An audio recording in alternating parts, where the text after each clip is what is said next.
दो सहयोगी इस वक्त हमारे साथ जुड़ रहे हैं। सीधे आपको नई दिल्ली रेलवे स्टेशन लिए चलते हैं। विशाल पांडे वहां से मौजूद हैं और जहां पर घायलों का इलाज चल रहा है उसकी जानकारी मोहित बख्शी हमें देंगे कि फिलहाल वहां पर क्या स्थिति घायलों की बनी हुई है, डॉक्टर्स क्या कह रहे हैं। लेकिन विशाल पांडे, मैं आपके पास आ रही हूँ। बड़े बड़े इंतजामों के दावे और भीड़ नियंत्रण करने की व्यवस्थाओं के दावे यहां हवा हवाई होते हुए नजर आए। टिकटों को तो बेतरतीब तरीके से बेचा गया, लेकिन व्यवस्थाएं नहीं की गई कि जितने लोगों को टिकट दिया जा रहा है आखिर वो जाएंगे तो ट्रेन से, आएंगे तो प्लेटफॉर्म पर ही। इसका एनालिसिस कौन करेगा?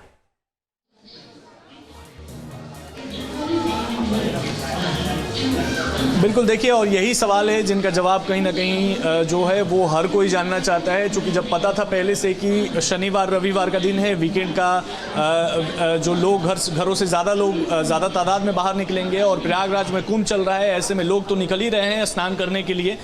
और वैसे में इतनी भीड़ आ गई। इस वक्त हम उसी जगह पर मौजूद है। देखिए, अब मैं आपको दिखाऊं कि सीधे मैं उस सीढ़ी को दिखाना चाहता हूं जहां पर जो है भगदड़ मची थी। ये वो सीढ़ी है, देखिए यहाँ पर किस तरीके से ये यहाँ पर गैप बहुत ज़्यादा नहीं है। अमूमन तो ऐसे ही होता है रेलवे प्लेटफॉर्म्स पे, लेकिन व्यवस्था उस तरीके से नहीं की गई थी। और इसी सीढ़ी पर जो है इतनी ज़्यादा भीड़ अचानक से आई कि भगदड़ जैसा माहौल हो गया, अफरा तफरी मच गया, लोग सफोकेशन होना शुरू हो गया, लोग सांस नहीं ले पा रहे थे। और 18 मौतें जो हैं वो अभी तक दर्ज की गई हैं। दर्जनों से ज़्यादा लोग घायल हैं जिनका इलाज जो है वो करवाया जा रहा है नज़दीकी अस्पताल में। तो ऐसे में रेलवे प्रशासन पर सवाल तो उठना लाजमी ही है। जवाबदेही कौन देगा इस पूरी घटना का, जिसमें 18 लोगों की अभी तक जान जा चुकी है और यह आंकड़ा बढ़ भी सकता है, चूँकि कई लोग गंभीर रूप से अभी घायल हैं जिनका इलाज करवाया जा रहा है। आपको बताऊं कि रेलवे की तरफ से उच्च स्तरीय जांच कमेटी का गठन तो कर दिया गया है और जांच पड़ताल जो है वो शुरू भी हो गई है। अब कौन अधिकारी इसमें इन्वॉल्व था, किसकी जवाबदेही है, एक्शन उस पर लिया जाएगा जांच रिपोर्ट आने के बाद। लेकिन सबसे बड़ा सवाल यही है कि इतनी बड़ी घटना हो गई, इतनी दुखद घटना हो गई जिसमें 18 लोगों की जान चली गई। ज़्यादातर महिलाएं इसमें शामिल है, करीब 13-14 महिलाएं हैं, बच्चे भी हैं, पुरुष भी हैं। और जो लोग घायल हैं उनका इलाज करवाया जा रहा है। मुआवजे की राशि का ऐलान कर दिया गया है। जिन लोगों की मौत हुई है उनको 10 लाख रुपए, जो गंभीर रूप से घायल हैं उनको 2.5 लाख रुपए और जिनको मामूली चोट लगी है उनको 1 लाख रुपए की घोषणा जो है वो की गई है।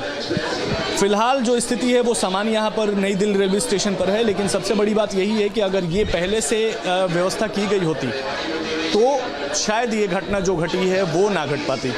जी बिल्कुल विशाल, मेरे साथ रहिए। मोहित बख्शी इस वक्त मेरे साथ जुड़े हैं। सबसे बड़ा सवाल यही है कि क्या समय रहते अगर जागा जाता, हादसे का इंतजार नहीं किया जाता, तो क्या ये घटना घटने से रुक सकती थी? क्या 18 जाने से बच सकती थी? मोहित, कहीं ना कहीं ये पूरी घटना ये तो बताती है कि भीड़ को मैनेज करने में रेलवे प्रशासन फेल नजर आया।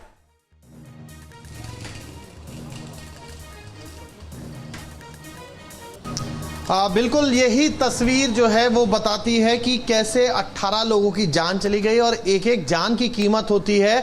वो परिजन जो रोते बिलखते हुए अभी इसी मॉर्चरी में मैं तस्वीरें दिखा रहा था, आप समझ सकते हैं कितना किस तरीके का क्षण है जब किसी परिवार के, और एक परिवार तो ऐसा था, जो एक शख्स ऐसा था जिसके परिवार के 3 लोगों की मौत हो गई। आप समझ सकते हैं किस दुख से वो गुजर रहा होगा। इस तरीके से अब जवाबदेही तो तय होनी चाहिए, कम से कम जो ये तो तय हो कि आखिर किसकी गलती से इस तरीके से तो एकदम से अचानक जब इतनी भीड़ दिख रही थी उसके बाद भी प्लेटफॉर्म बदलना पड़ा, उसकी घोषणा की गई। और उसकी अगर घोषणा की गई तो वहां पर पहले जो पर्याप्त इंतजाम थे वो क्यों नहीं किए गए?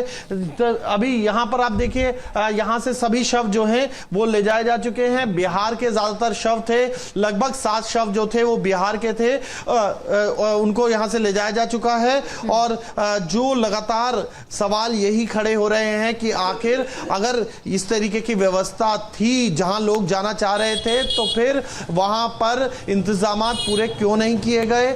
और अभी हमारी 2 आई विटनेस थे, उनसे हमारी बात हुई। उन्होंने एक बच्ची को बचाने की कोशिश की थी, वो बच्ची भी नहीं बच पाई। उनका यह कहना था कि बेतरतीब तरीके से लोग जो है वहां पर इकट्ठे हो गए थे और उसके बाद जिस तरीके का हादसा हुआ वो सबके सामने है। न्यूज नेशन अब व्हाट्सएप पर खबरों की ताजा अपडेट के लिए न्यूज नेशन के इस QR कोड को स्कैन करें।